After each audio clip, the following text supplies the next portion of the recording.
If you're a recovering people pleaser like myself, you've most likely spent the majority of your life shrinking so that other people can feel comfortable around you. You've probably lost yourself along the way, but that's okay. It happens to the best of us. It happens. Do you ever wonder why smaller dogs have the biggest personalities? They tend to have this very specific type of confidence about them. And I think that we can learn from that. These small dogs can often be incredible scaredy cats, or they could be the most confident dog on the planet. Yet both of them, when confronted, will act very fiercely to protect themselves. You simply gotta respect the Chihuahua for that confidence. And in today's video, I want to talk a little bit about that and how the Chihuahua can help us as people pleasers become a little bit more confident.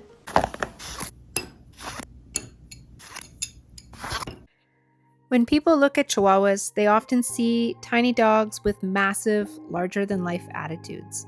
But if you look past that stereotype, these little dogs offer a masterclass in something many humans struggle with all of their lives: unshakable boundaries, absolute authenticity, and a total lack of interest in external validation. I'm in charge, and I don't care about your opinion. A tiny dog does not look at a larger animal and decide to make itself invisible. It operates with the absolute conviction that its presence is valid, regardless of its physical dimensions. They understand on an instinctual level that the right to exist and take up space has nothing to do with size or gender. Today I'm drawing a Chihuahua as a mob boss because I think it's funny, and they're kind of like mafia bosses in the house, aren't they?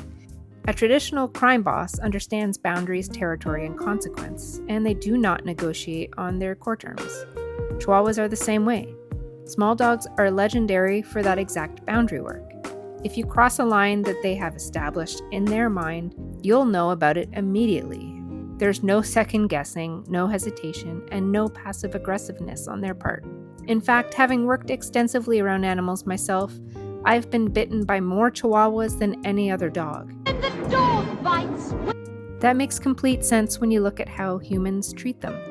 Because small dogs are often treated like accessories rather than real animals with agency. People constantly ignore their behavioral warning signs. If a large dog were to stiffen up, bark, or growl, people will back away because they respect that physical threat. But when a 4-pound dog gives those exact same warning signals, people laugh, think it's cute, and pick them up anyway. Chihuahuas end up biting more often precisely because humans continuously force them past their limits, leaving them with no other choice to make those boundaries heard. Myra, why are you making this so difficult for me? We as humans often struggle with setting clean, direct boundaries in our own lives because we worry about being perceived as difficult. Setting a boundary does not require malice. It simply requires acknowledging your own limits and communicating them clearly the moment they are tested. When you hold your boundaries with that level of clarity, you stop exhausting yourself trying to please other people who do not respect your space. And I think this goes without saying, but please don't bite people. Another trait to learn from them is their complete lack of interest in external validation. A small dog is not sitting around wondering if society approves of its attitudes, nor is it trying to fit a mold of what a polite, quiet pet should look like. It is entirely, authentically itself, right down to the intense focus and their fierce loyalty. In personal growth, we spend years trying to unlearn social conditioning to find out who we actually are. When you watch a Chihuahua, you can see an animal that's completely bypassed all of that self-doubt. They seem to be unbothered by what anyone thinks about their temperament, and they accept themselves entirely. Bringing even a fraction of that self-acceptance into daily life saves an immense amount of time and emotional labor. So as I finish this drawing of our tiny little canine boss in his cute little pinstripe vest, I'm keeping that exact mindset and focus. You do not need to be the loudest or biggest person in the room to command your own reality. You just need to know who you are, protect your peace without hesitation, and refuse to shrink yourself for anyone.